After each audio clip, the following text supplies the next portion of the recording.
Hi guys, welcome to my YouTube channel. My name is Wanjiru Kabuchi, and today I welcome you to yet another episode that we are going to basically talk about understanding your child.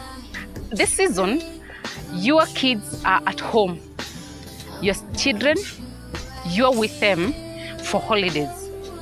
Now this means that you need to hold some conversation with your kid so that you can be able to understand them better. Now, when it comes to understanding your kid, as a parent, as a guardian, you are the best role model of your child. What does that mean? That whatever they see, actually they do. So if you are not a good role model and you do not portray the best version of a role model, then the students or the kids are going to copy exactly that, and then they're going to reciprocate that in their lives. So being a role model to your kid means that you need to portray the best version, and you need to make sure that they emulate the best qualities from you. Now, some of these things, when it comes to understanding your child and you being a role model to your child, means that you need to ensure that you understand your child well.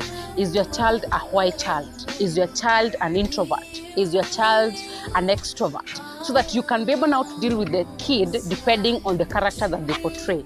Now, for instance, if you're talking about a white child, a child who is very inquisitive, questions about everything, that means that you need to make sure that you provide the right information to this child. Because the moment you try and lie to this child, then they might not get the right information, and in the process you could be ruining their upbringing. Now, when it comes to you being a role model to your child, you also need to make sure that you strive to be the best friend of your child. You know, a friend listens, a friend cares, a friend loves. And before they even go out there to look for other friends, people that they can talk to without judgment, it is good you as a parent become the best friend of your kid. Now, when you become the best friend of your kid, these kids will now have a safe ground or a safe position to come and talk to you about the issues that they are going through. This one will prevent them not to get other information which could be misleading to them. Now, if you become the best friend of your child, you will listen to their concerns.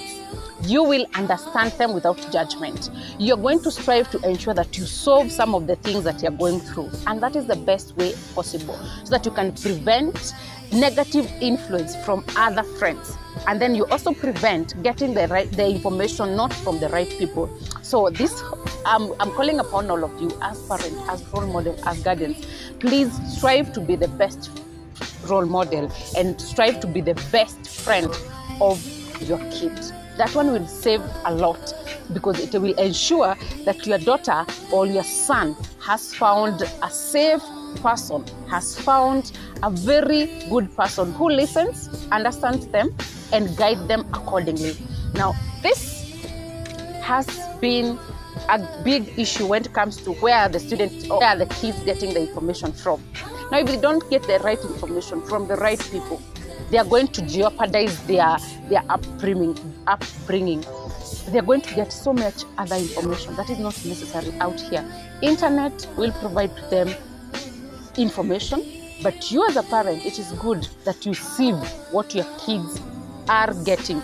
That if they come and ask you, I read about this, how am I supposed to go about it? So that if you are a good friend to this kid, then they're going to come to you and seek clarification from you, because now they know that you're going to guide them, that they're going to listen to them, and you're going to understand them without judgment. The next advice that I have for parents: avoid yelling at your kids. Avoid yelling at your son. Avoid yelling at your daughter. Why? Because they will pick this behavior and see that anytime that I talk to mom, anytime that I talk to dad, the only thing that I'm going to get from her or from him is yelling. So as parents, in the process of understanding these kids and in the process of becoming best friends to these kids, avoid yelling as much as you can. Understand them. Have a conversation with them. Make them understand that this is where this is how they should behave, and they should not break this boundary, and that this is how you react when you're angry, but avoid yelling to them. You know, when we are brought up by our parents, they would even give you contradictory information. What do I mean? That they would tell you that I've gone to the market, if you don't feel like eating, you wait until I come, you eat. You know, Kikuyu women. Now avoid that, because as much as these kids might get that one, some of these kids will take that one serious, and they might literally do that. They're not like, us, the past generation, the current generation of kids. You need to give them the right information and ensure that they understand you. If you tell them, don't do this, tell them, don't do this, why? Give them the repercussions, or give them the reasoning why you don't want them to do that. If you tell them, don't engage yourself with this group of people, tell them why they should not, so that now they don't go there experimenting and trying to see why is mom telling me not to talk to this person? Why is mom telling me not to associate myself with this child? So that now they have the information. If you tell them, please don't associate yourself with this person, they know that maybe this person abuses drugs, this person can influence me negatively in my performance and all that. So you don't give them contradictory information. And in the process of even giving this information, avoid yelling at your son, avoid yelling at your daughters. And if you practice these small things, you're going to have a conducive environment, and you're going to raise very responsible human being out here. I hope that one helps you, and just practice it. Practice not yelling at your daughter, at your son, despite the kind of mistake that they have done. Have a conversation with them. Let them understand why you are not pleased by their conduct. And the last point that I want to give you, correct your kids with a lot of love. Correcting them means that when they have done contrary to what you expect of them, maybe they went out with friends and you didn't like that, correct them with love. Don't yell at them and telling them that, I have been telling you this and that. Correct them with love.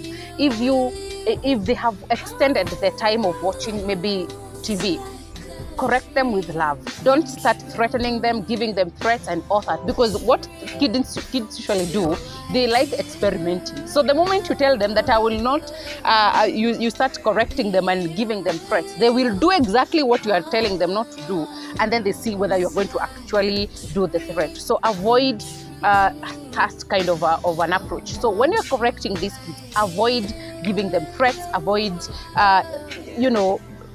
yelling at them, and always correct them with love. You can even take them out somewhere and you just sit them down and then to have a conversation with them. Ask them, this is what I expect of you to do, but you're not doing that. Why are you not doing that? But avoid, a point where you're giving your kid threats and all that. Now, when you're with your son or your daughter, be very concerned about what they're watching.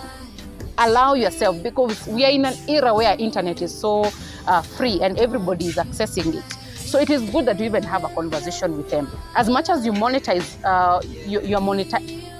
as much as you're monitoring whatever they are going through or whatever they are watching, it's good that you sit them down, ask them, what do you know about this topic? What do you know about this other topic? And then you get a point of what do they know before you even let them indulge into the internet and search for that information. So it is good that you have a conversation with your daughter or your son, and you can just do that freely by just going somewhere, relaxing, and in the process you just talk to them and let them know what are some of your expectations. As a parent, don't be passive parent, just be a very active parent, and in the process you're going to learn a lot about your son, a lot about your daughter, and in the process they're going to trust you more before they trust someone who is from outside. So if you do that, it is going to be very impactful into their lives, that they know that mom listens, mom understands me, mom will guide me and all that. So you as a parent, ensure that you become a role model to your kids, and ensure that you listen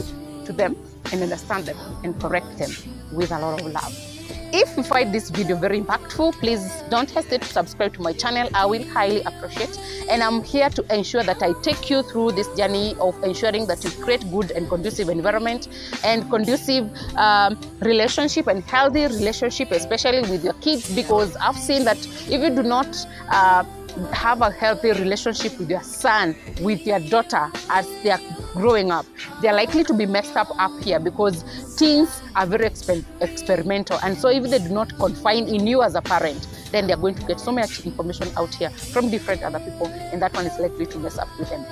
So please subscribe to my channel and let me find a safe place to get more information from me. My name is Wanjiru Kabuchi, and I'm so pleased to come here and talk about these issues. Thank you.